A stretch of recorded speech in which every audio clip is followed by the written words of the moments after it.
ഇവിടെ പടികടന്ന് അകത്തേക്ക് ചെല്ലുമ്പോൾ നമുക്കൊരു ധൈര്യമാണ്. നമ്മുടെ ആരോ നമ്മളെ കാത്ത് നമ്മളെ പ്രതീക്ഷിച്ചു നിൽക്കുന്ന ഒരനുഭൂതി. കാലകാലദോഷങ്ങളെ നീക്കി ആശ്രയിക്കുന്നവർക്ക് അഭയം നൽകി ഏറ്റുപറയുന്ന ദുഃഖങ്ങളെ ഏറ്റെടുത്ത് അശാന്തിയുടെ തിരമാലയിൽ അലയുന്ന മനസ്സിനെ ശാന്തമാക്കുന്ന ഒരു ശക്തി ഇവിടെ വാഴുന്നുണ്ട്. അതാണ് അമ്മ, പുളിയാമ്പിള്ളിക്കാവിലമ്മ.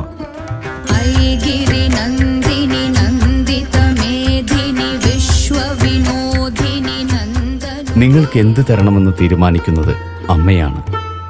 അതിൻ്റെ അളവുകോൽ നിങ്ങൾ കൊടുക്കുന്ന പ്രാർത്ഥനയും സ്നേഹവുമാണ്. ഇവിടെ വന്നവരെല്ലാം വീണ്ടും വീണ്ടും ഇവിടേക്ക് വരാൻ എന്താണ് കാരണം? വേറെ ഒന്നുമല്ല, ഇവിടുത്തെ ഈ അമ്മയുടെ സ്നേഹം തന്നെയാണ്. ഇവിടേക്ക് വീശിയെത്തുന്ന കാറ്റ് പോലും വീശിയകലാതെ ഈ ശ്രീകോവിലിന് ചുറ്റും വലം വെച്ച് നിൽക്കുന്നു. ഈ അമ്മയ്ക്ക് ഒരു ദിവസത്തെയോ ഒരു നേരത്തെയോ പൂജയോ, അമ്മയ്ക്കിഷ്ടപ്പെട്ട കടും പായസമോ, പിന്നെ നിങ്ങൾക്കിഷ്ടപ്പെട്ടത് എന്തും ഈ അമ്മയ്ക്ക് മുമ്പിൽ സമർപ്പിക്കാം. ഈ സ്നേഹത്തിന് മുൻപിൽ കൈകൂപ്പി നിന്നവരെല്ലാം അന്നും ഇന്നും എന്നും ഈ അമ്മയുടെ മക്കളാണ്. അമ്മേ, പുളിയാമ്പിള്ളിക്കാവിലമ്മേ.